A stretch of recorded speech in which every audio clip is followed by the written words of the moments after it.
so that we can share it with our community.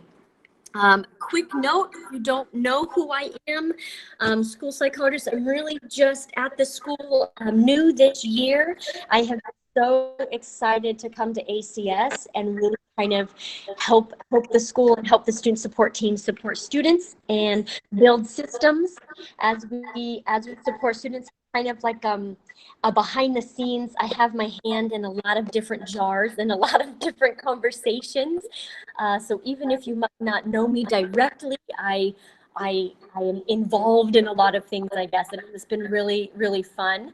I know that this time is especially difficult on all of us. And if you missed it, I created kind of a presentation screencast a couple weeks ago that was shared in all the principal newsletters. If you want to go back and find that with some good advice and some good, I found a lot of great information for you that I put together.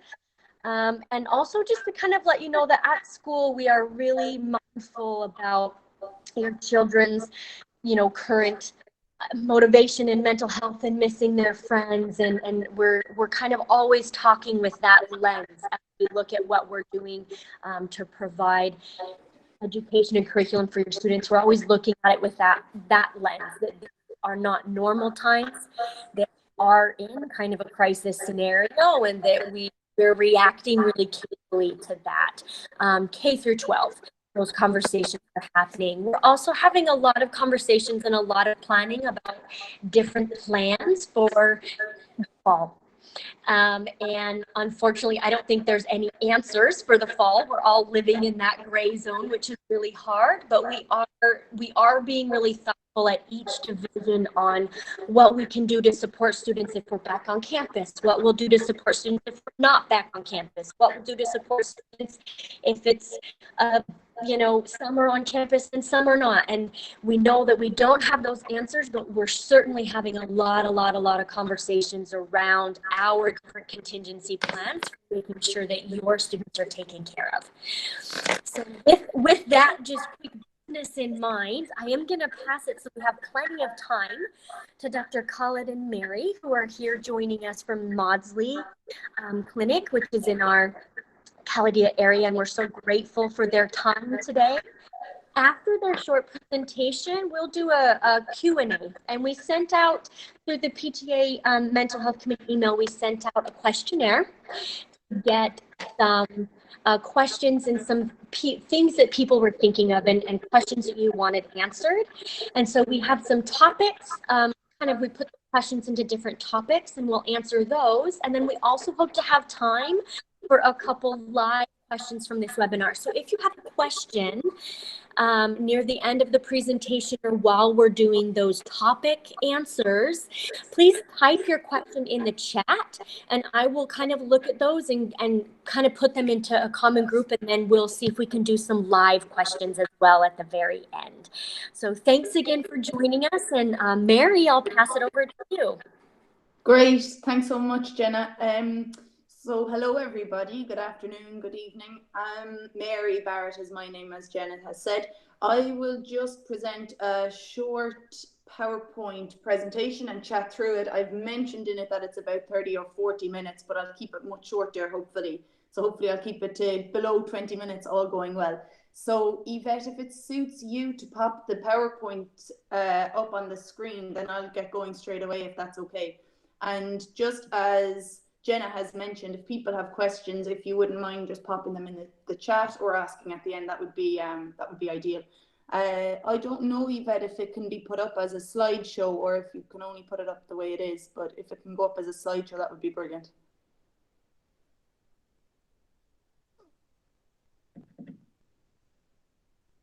I think you're on mute, Yvette, so I can't hear you. Sorry. So I can't let anybody into the meeting and present at the same time. So okay, if someone's trying to join, I can put it in the center of my screen. I just want to make sure I can still accept people into the meeting. So I'll present. Whatever suits. That's fine. Thanks. But I'll present the. Let me just see. Well, whatever suits you is okay. I'm easy. Okay. Thank you.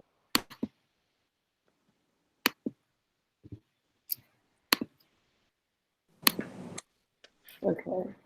Yvette, I wonder if you do the presentation part, whether Jenna would be able to let people in or vice versa.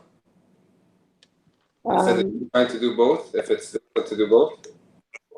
It's not that, it's that I started the meeting. So because I am the meeting presenter, Jenna can't, go ahead. It's okay, I'm okay to do it like this. If people can see it, that's the main thing. Can everyone see the slideshow? Okay. Perfect, okay. So Yvette, it's just to go to the third slide and I can get going from there straight away. Okay. Thank you. That's slide 3? Slide 3, please. Yeah, thanks. Can you see it? No. So I can't see the presentation either. I'm not sure if it's just me. Okay. I'm going to present my whole screen then. And Dr. Khaled, you weren't able to present from your screen, so I just want to make sure everyone can see.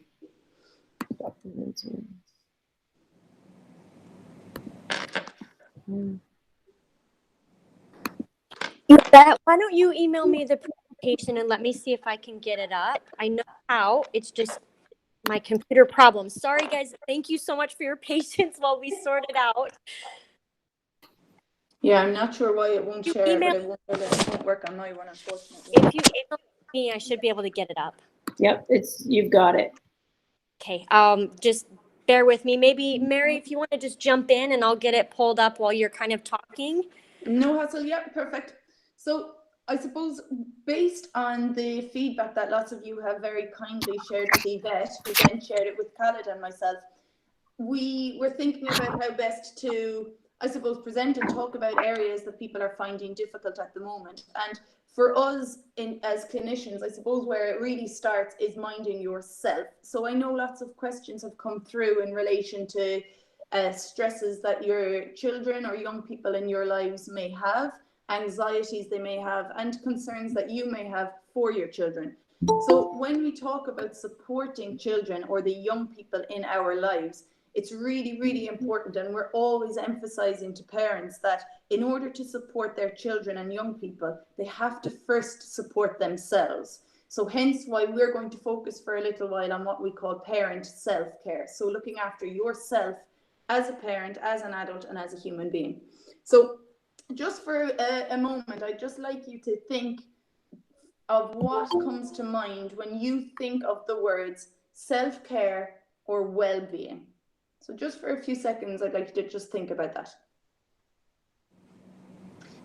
And for some of you, as you're thinking of those words, self-care and well-being, some of you might be thinking of really helpful words or really helpful experiences you've had, and you might be thinking of things like minding myself, exercise, activity, control, self-awareness, words like that that are positive, helpful, and that can be useful in our daily lives. For others, when you think of well-being or self-care, you might, however, think more of words like stress, like deadlines, frustration, and so on. So Jenna, if you wouldn't mind going to the next slide, please. So when we talk about self-care and well-being, I don't think that's coming up, Jenna. I can't see it, but not to worry. So if you think of words like stress, unhelpful terms like frustration, burnout, pressure, etc., when you're thinking of self-care, that might be indicative that for you, self-care is actually a reaction or a way of trying to almost firefight against stress, as opposed to self-care being part of your lifestyle and a way of minding yourself and of being well. So we know that stress is not always a bad thing, and we know that stress can be very helpful in our lives in certain circumstances.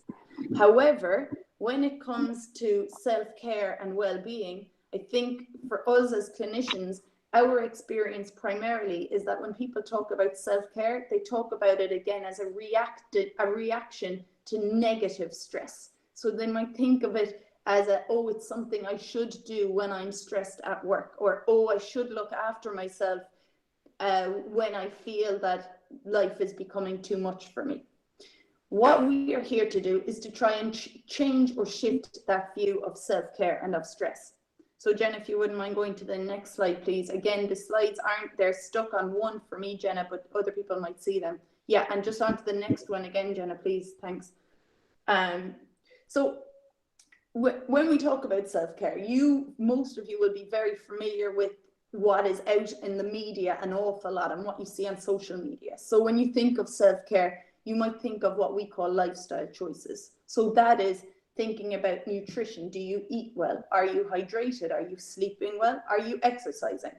These are things that most of us are aware of what we are or are not doing and what we should or shouldn't be doing.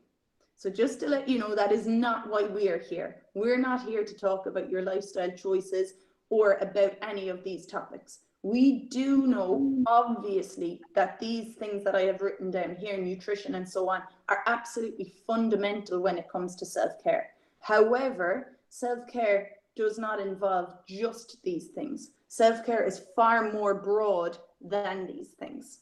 So again, Jenna, if you wouldn't mind just going on to the next slide, thank you.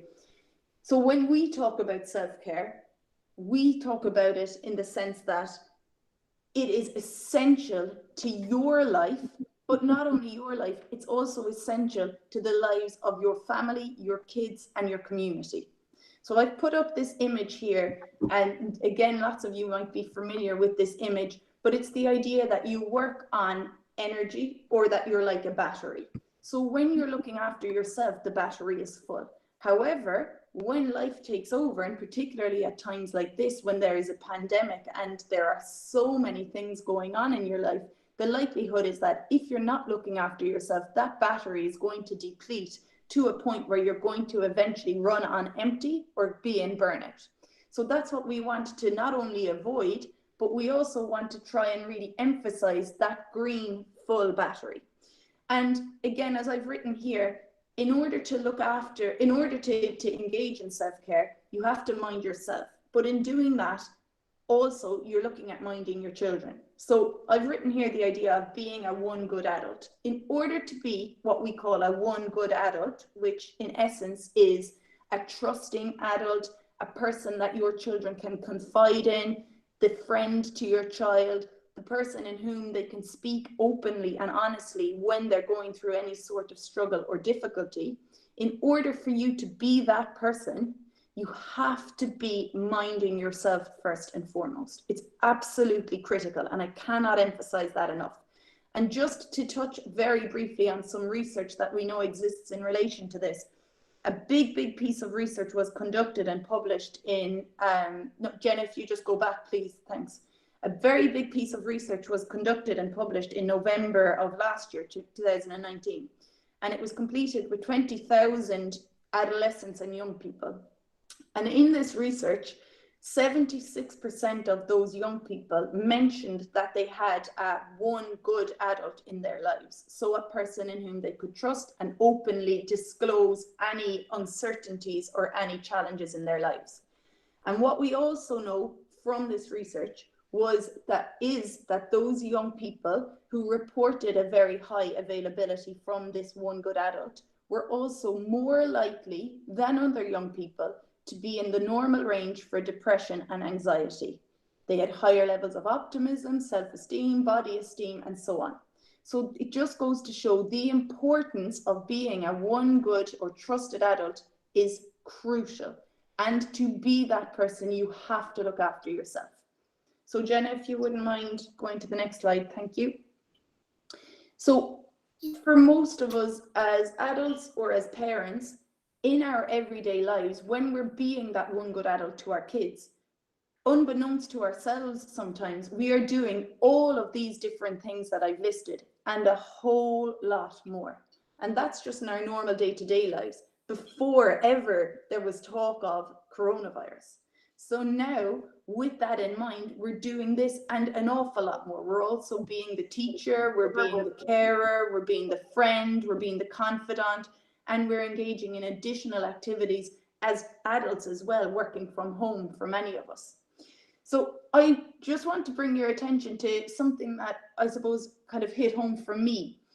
We as a clinic have obviously been sharing our own suggestions and tips and advice to families in terms of how they can support themselves and their children.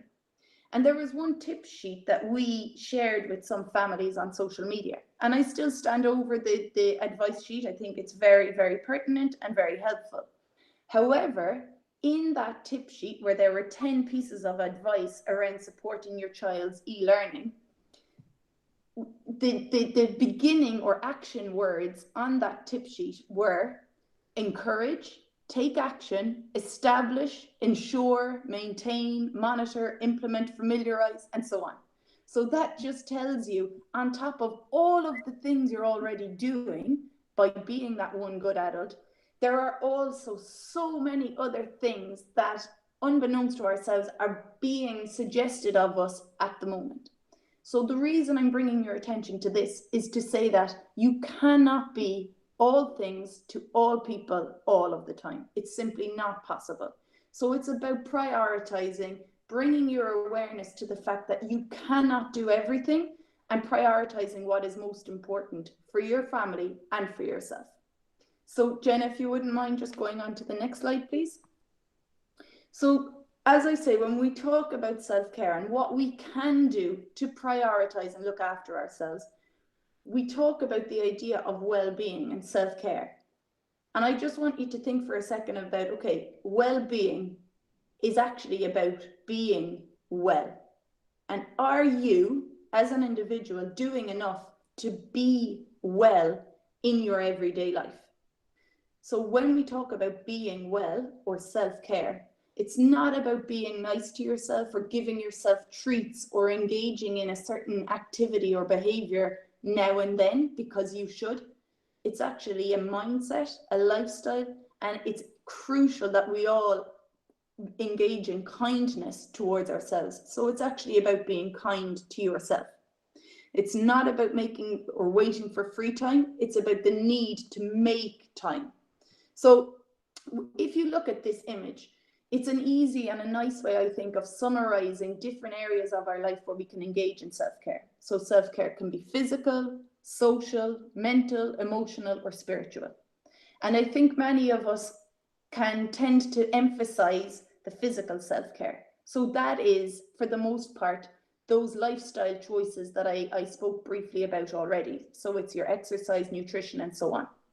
But I just want you to think for a few moments, are you engaging in the other areas of self-care?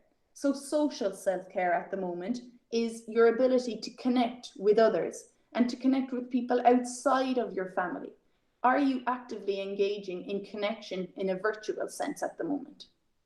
Mental, or what we call psychological self-care, is the idea of essentially that you speak to yourself in a kind, considerate way. So again, at the moment, given the different pressures in your lives, I wonder if you are speaking to yourself in a critical voice. So are you being hard on yourself and saying that what you're doing is not good enough? You're not meeting those deadlines in work. Your kids should be doing more in school. They shouldn't be fighting with each other, and so on and so forth. Or are you actually using a supportive voice? So your inner voice in your mind, is it supportive and kind? Or is it critical?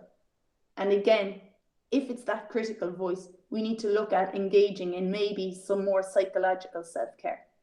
Emotional self-care then is the idea that you are actively engaging in methods of trying to remain balanced in your thinking and your emotions and not to become maybe overly exercised in how you're feeling.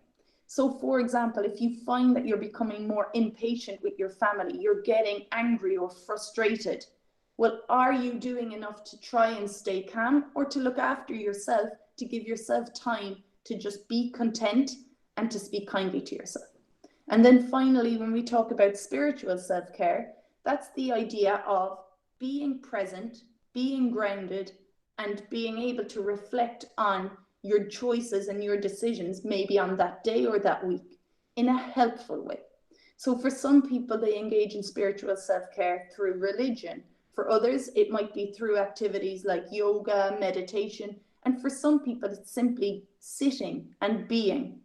It might be reading or music, but it's the idea that you actively, again, engage in methods whereby you are sitting with yourself and allowing yourself to reflect, to be present, or to just sit in a mindful way and just be with yourself.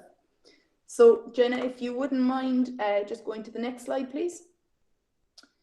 So again, when we talk about self-care or well-being, and I've mentioned 5 different areas of self-care just now, I wonder for you who are present this evening, if you are engaging in any or all of those different areas of self-care.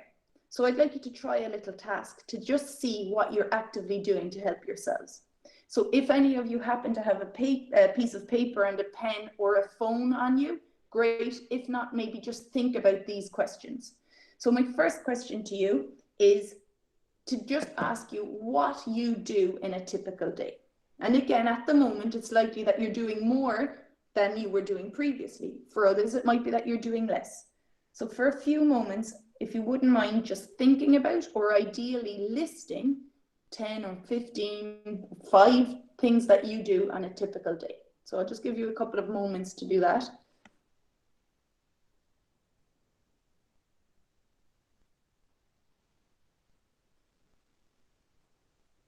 And while you're doing that, so again, just you might just list and think while also listening. While you're doing it, I'd really appreciate if you would write an N next to any activities, or else to think about the idea of N for nourishment, next to any activities that you find are nourishing, supportive or helpful in your daily life, things you enjoy.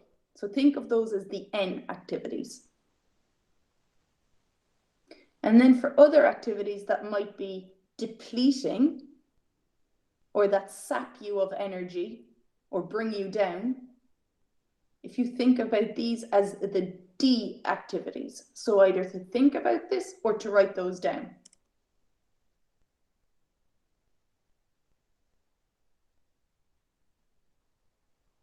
And again, I'll just give you a few moments to engage in this.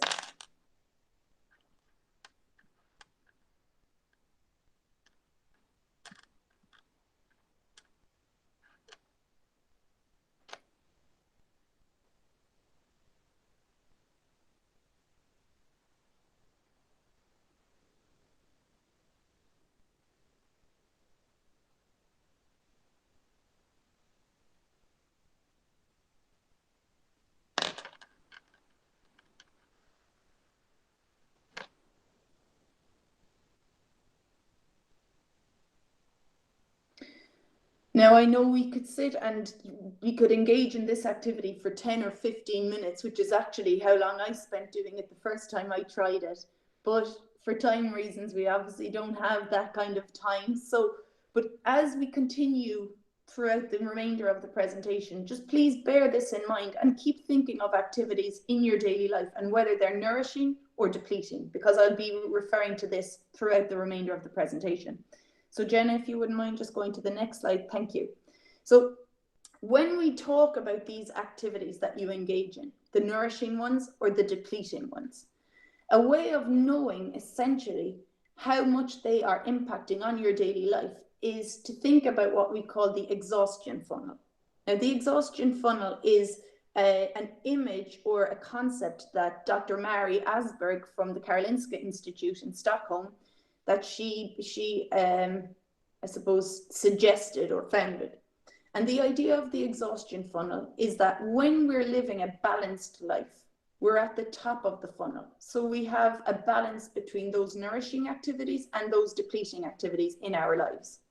However, as what we see as the important things in life take over, generally that brings us narrower and narrower down that funnel to a point of exhaustion or burnout.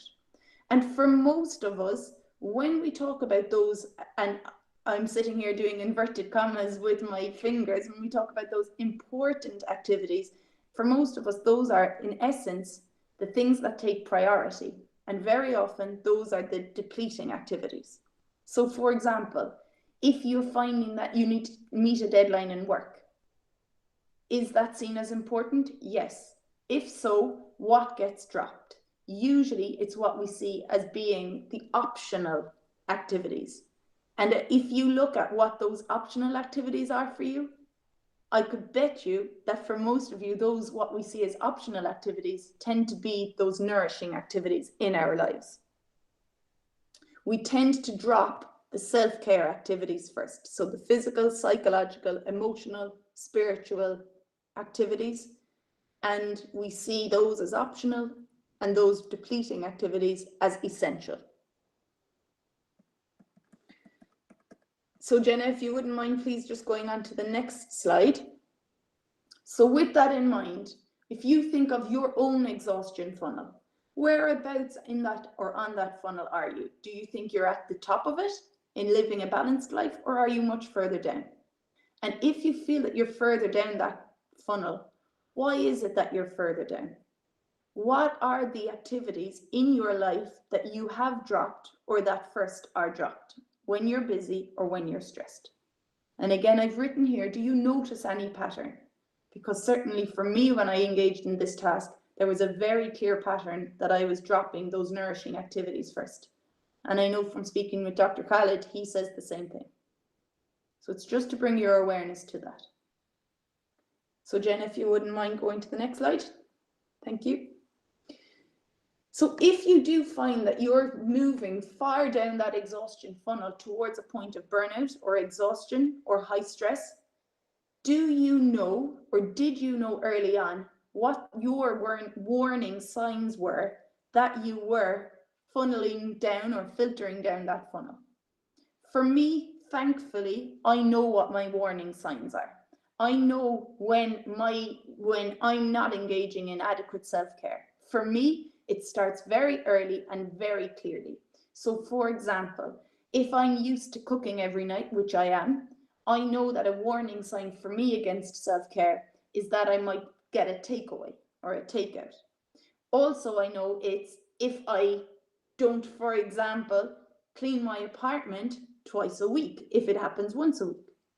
Or for me as well, where I'm used to exercising 5 times a week, if that's dropped to 3 times a week. Those for me are my very clear warning signs. So again, I'd just like you to think, do you know what your warning signs are? If you don't, can you begin to think about this more consciously from today on? And if you do know what your warning signs are, do you know what you can do to help yourself? So what I would suggest you do to help yourself is to go back to that list that we spoke about of nourishing and depleting activities, and that you focus on what those nourishing activities are and how you can bring those back into your daily life if they're not there, because these are essential. So Jenna, if you wouldn't mind just going to the next slide, please. And I'm almost finished, but I just want you again to think, when we're talking about self-care, this for me is crucial, that self-care is most important when you feel you deserve it least. And the reason I have put this here is, again, going back to why you're all here as parents with queries and questions that you may have for your kids. If you do not look after yourself, and if you feel that you do not deserve to mind yourself, you cannot be that one good adult to the best of your ability for your kids. It simply is not possible. So if you feel that you don't deserve to invest time in yourself, well then that straight away says that you're using that critical voice, that your psychological self-care is below what it should be. So can you flip that around and realize that actually by telling myself that I deserve to invest time in me, physically, psychologically, socially, or otherwise, that actually even by speaking kindly to myself, I'm engaging in self-care. That is crucial. So Jenna, if you wouldn't mind just going to the next one, please. Again, just a very simple concept here. In order to meet the needs of the young people in our lives, we have to nourish ourselves. We have to engage in those nourishing activities. We have to mind ourselves. What we know again from research is that young people want and seek these one good adults in their lives, but for the most part, they don't want those adults to overcome or to take over their activities and to do things on their behalves. They simply want a listening ear and a trusting voice there. They want to get through their lives themselves, but they want a present, trusting adult there to support them, not to take over. So minding yourself is crucial in that. And Jenna, finally, if you wouldn't mind, this, thank you very much. So again, just to bring it back to what self-care is and ways you can mind yourself, again, we look at 5 different areas. For you, if it's not feasible to engage in all of those right now, maybe it's about just looking at one of these areas as a start point.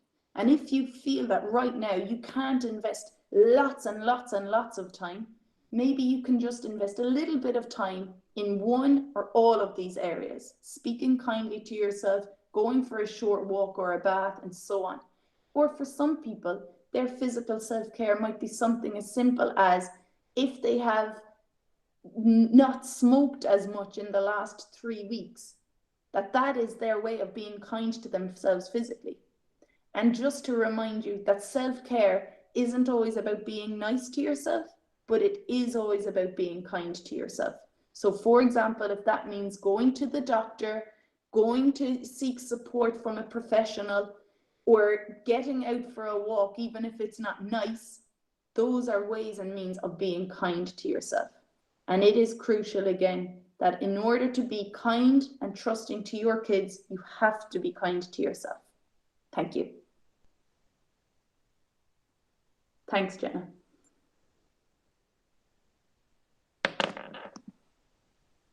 So guys, I'm finished with the presentation, and I don't know if it's Jenna or Yvette who is going to take over now, but thank you all for listening. I really appreciate it.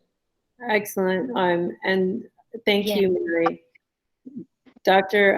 Khaled, I assume you're still on as well, so I'm sure that people will have questions for you and for Jenna and for Mary. So go ahead, Jenna. Yeah, thank you. Sorry, I had to hurry and switch computers because my computer is being angry when I mute myself today.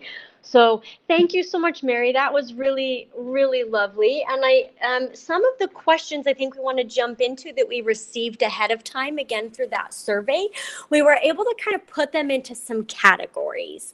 And the first category I'm actually is about parent capacity to be able to cope with this extra burden. And I think that Mary has done a really beautiful job at almost answering some of those questions already, that taking care of yourself first is helping you build your capacity to then continue to support your kids while they're home learning. Another question that a lot of parents had fell in the area of student social isolation and the impact of our kids from K to 12, whether they're elementary or middle or high school, really missing that friend time and building those social skills and having time to see their friends. And just if there's any advice around that, or things we can anticipate, or things we can do to continue to support our students socially, especially I think with younger ones, we can't get them together and it's so different over virtual. If you have any advice for our parents on that topic.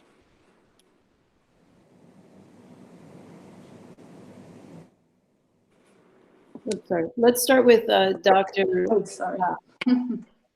Or Mary or Dr. Khaled. We haven't heard from Dr. Khaled. Yes. Maybe you want to take this one on, and then the self-care one, it's right up your alley, obviously.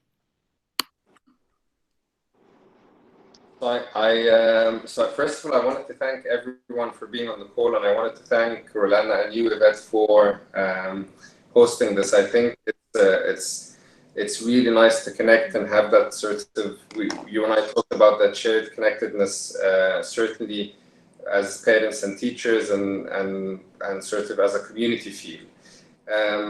I think the question of this homeschooling or the young people being at home and missing out on social, the social connectedness with their friends.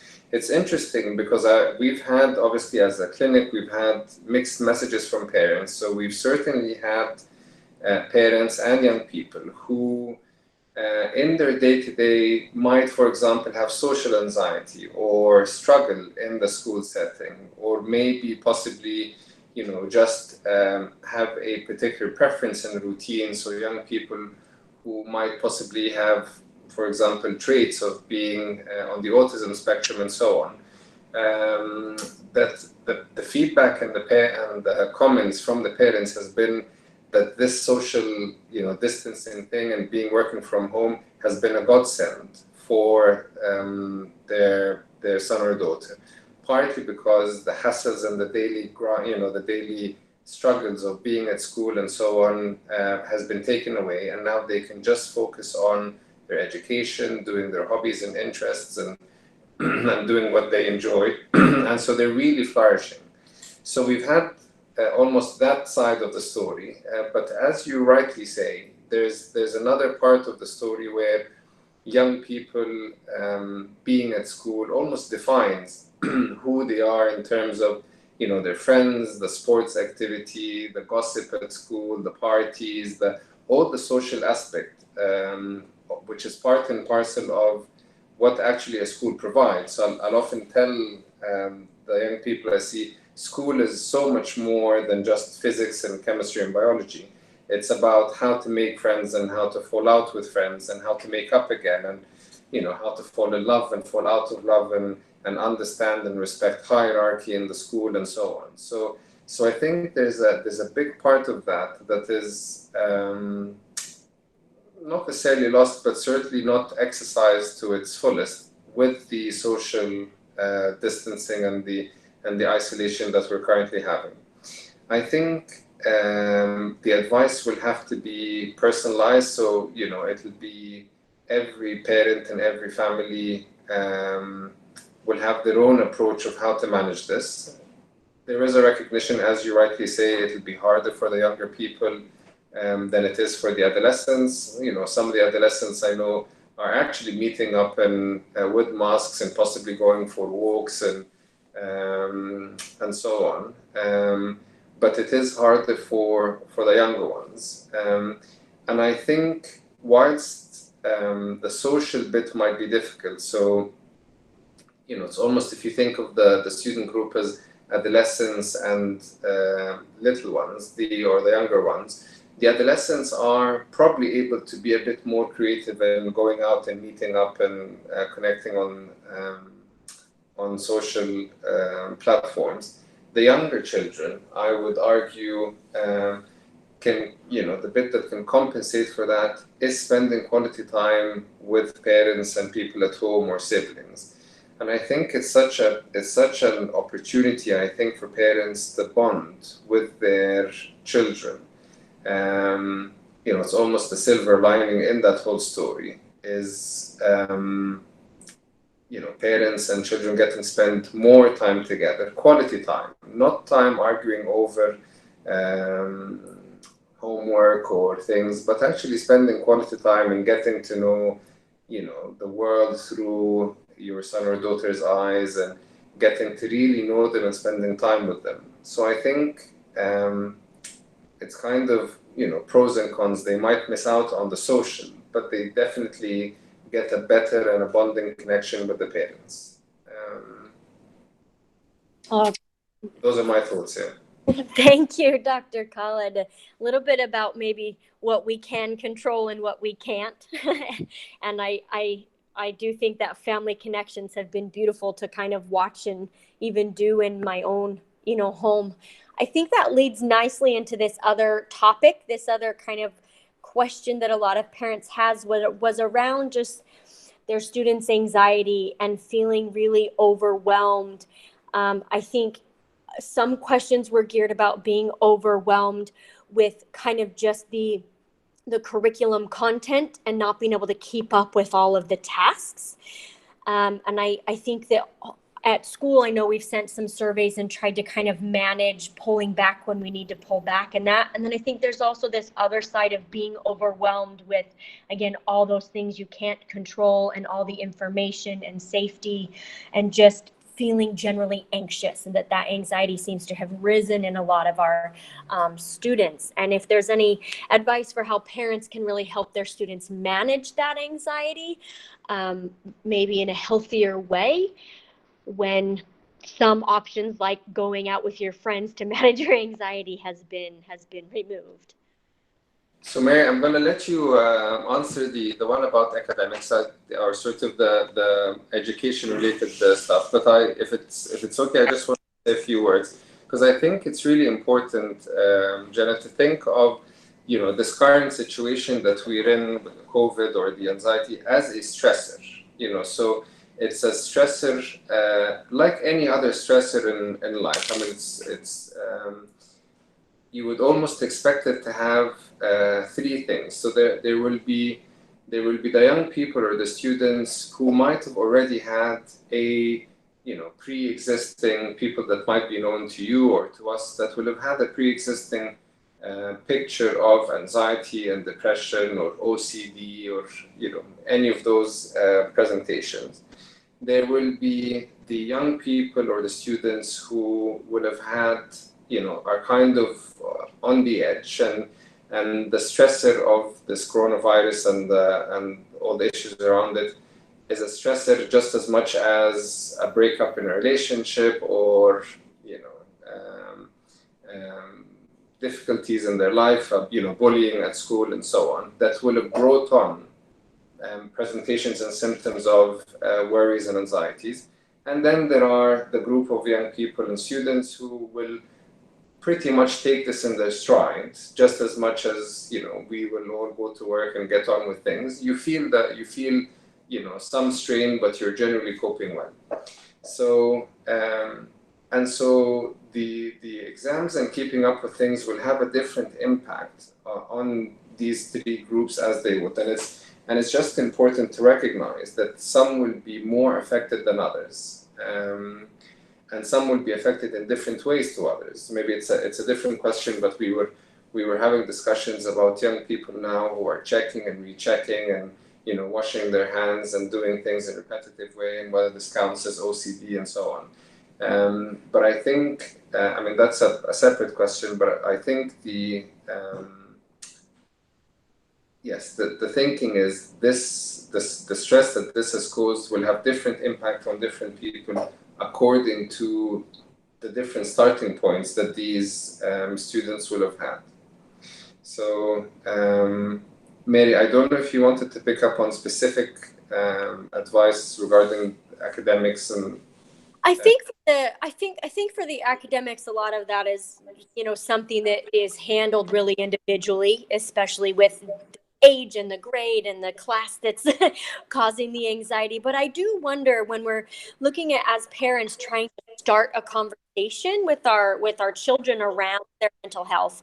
I know that's very different for young kids, maybe easier for young kids, but some teenagers sometimes have a hard time wanting to have those conversations. And so if there's any leading questions or ways that our parents can start those conversations with their children, kind of good ins, to have some of those conversations, to ask and check on their mental health status if they're not sure, or their children have started to kind of really you know, recede or hide or become more non-communicative. Yeah, and I think that's a good point, Jenna, and a good question. I think for young kids, often what we would do if we're trying to support children to better understand their own emotions and how they're doing is through using very simple visual means and using what we call emotion charts. So an idea might be, particularly for the younger children, that parents would model their own emotions by having a simple conversation, like in the evening after dinner, expressing very explicitly how they have done that day. So a parent might say to their kids, "Oh, I'm feeling very frustrated today because I was told off in work," for example. And then to have a visual cue of that on a chart, for example, and pointing to that face that looks like it's frustrated, can be a nice way of doing that. And then through that modeling, that you're then hoping that your young child will be able to also engage in that kind of emotional expression, in the hope that if there are concerns present for the child, that they will be allowed to be heard and to be allowed to express through visual means, if not through verbal means, those maybe concerns or difficulties that they might have. So that might be one simple way of doing it, particularly with younger children. For older children, then it's just, again, as we were speaking about, being that present adult for them. And when they're trying to tell you something, verbally or non-verbally, if they're trying to send you a message in some way, that you listen. You're not there to talk, you're there as their parent to listen and to be that safe space for them. And again, to just keep an eye out for maybe non-verbal cues that they might be expressing to you to suggest that they might be struggling. So if they're getting frustrated with siblings, if they're not managing to complete work that they would otherwise do, if they're staying in bed really, really late and showing a lack of motivation, all of these might be signs or suggestions that they might be struggling in some way. So just to inform them that you are there for them to listen and to be, again, that safe space. Those might be two simple ways of doing it. Thank you, Mary. That's great. And for anyone joining us, I've noticed there, does anyone have any questions that you want to put in through the chat? If we have a few minutes remaining, if there's any questions that you kind of have been thinking of or that have been brought to mind for you. I also, I was thinking my own, I have a 5-year-old and a 3-year-old, and that idea of sometimes we don't always have the words or the emotional maturity to express what we're really feeling has really come up for us this week. Words like hate and I just need a break from my family, and that a lot of that is just telling you that something kind of needs to be changed up and that's okay, and to not take that personally. And I think especially with teenagers, it can be hard to not take things personally that maybe a frustration, but it's all communication. Yeah, I agree, Jen. I think absolutely. And I think, again, something that I know Dr. Khaled and myself often speak about is the importance of trying to create or maintain routine for young people. And that's not just for young kids, that's for the older adolescents and children as well, because having structure, having routine, having predictability in our day-to-day lives, particularly for young people, is crucial. So again, just another way of trying to ensure that there's an element of sameness about their day and that it's somewhat similar to the school day, I think can be helpful as well.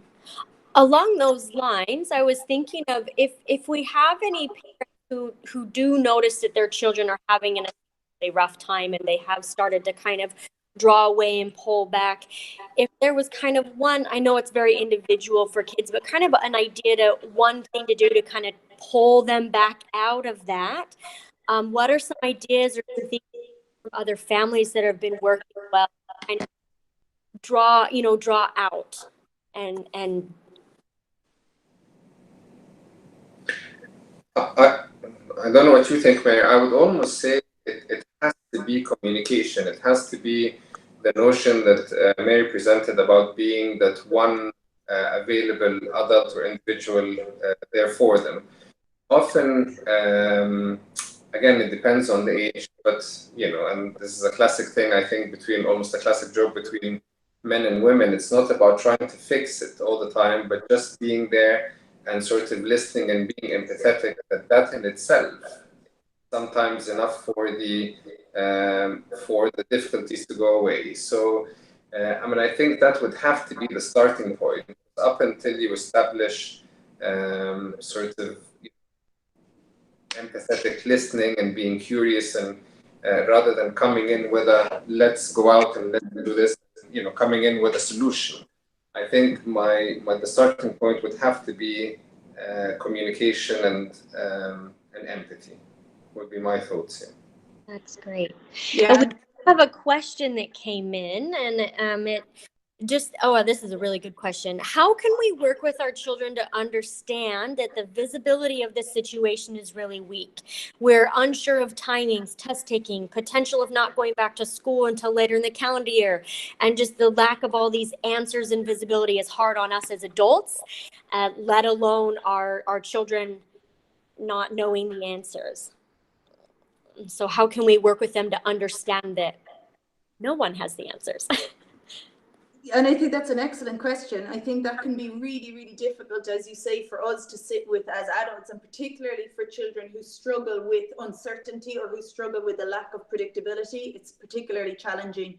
But I think it's just about being transparent and honest, but relaying the message in a very child-friendly and language-limited way, so that you're explaining to them in as little language as possible, depending on their age, that you don't have the answers. Again, maybe that if there's some sort of age-appropriate visual or video to show that we are all sitting with uncertainty, that might be, you know, somewhat helpful. But all I would say is, I think sometimes we take for granted, or maybe we don't give kids the benefit of the doubt, that they're resilient beings and that they're intelligent beings.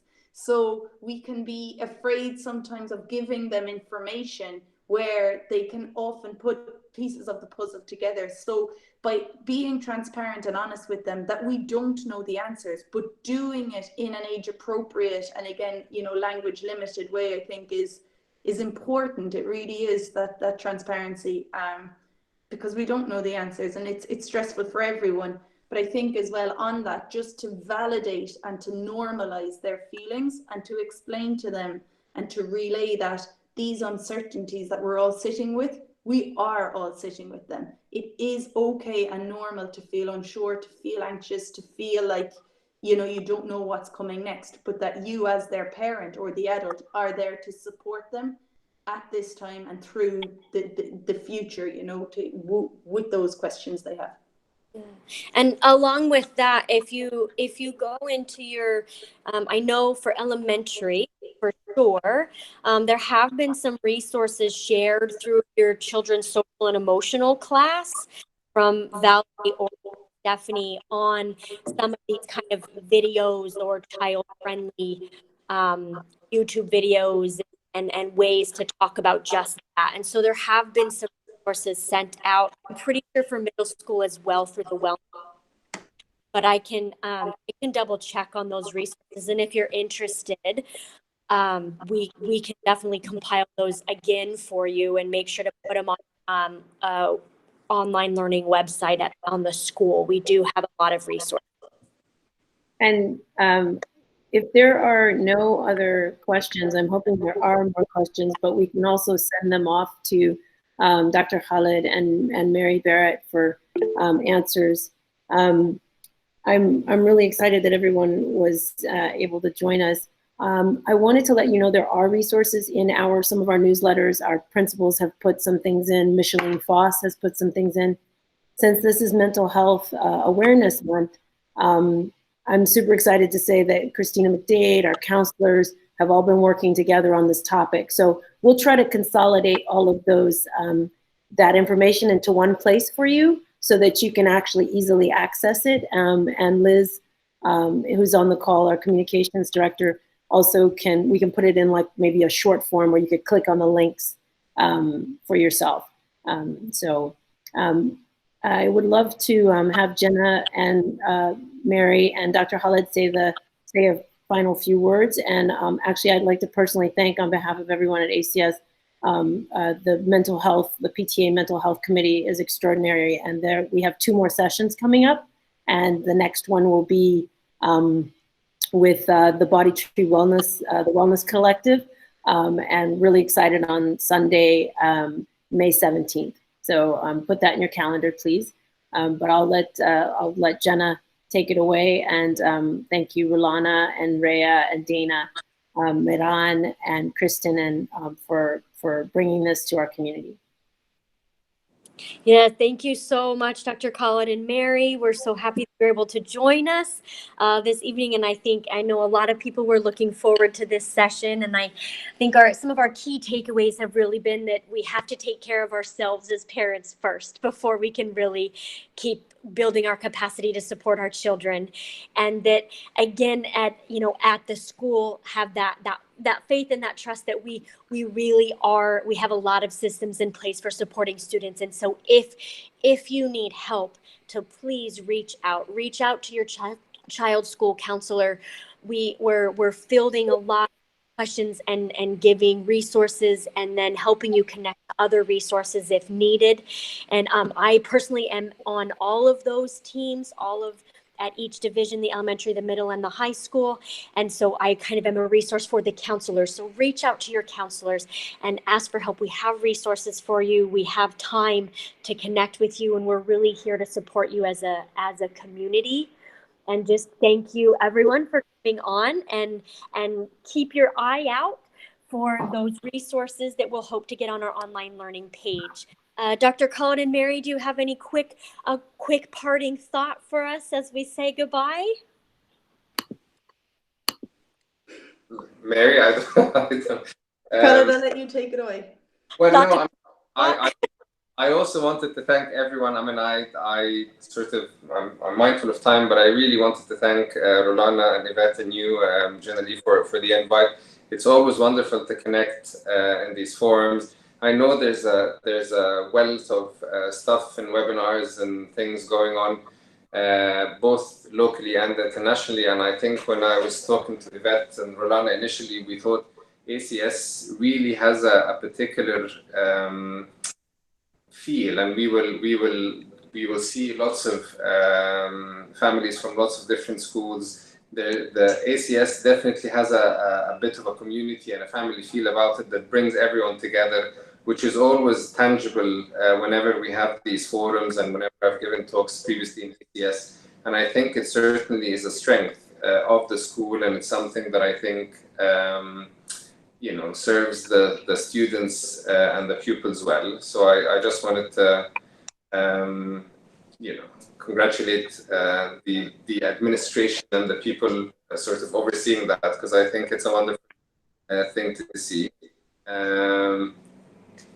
That's all I wanted to say. Yeah. Thank you. Thank you so much, everybody. And we hope that you'll join next week for part 2 of this wellness series. Have a good night. Thank you very much. Thank you. Thank you.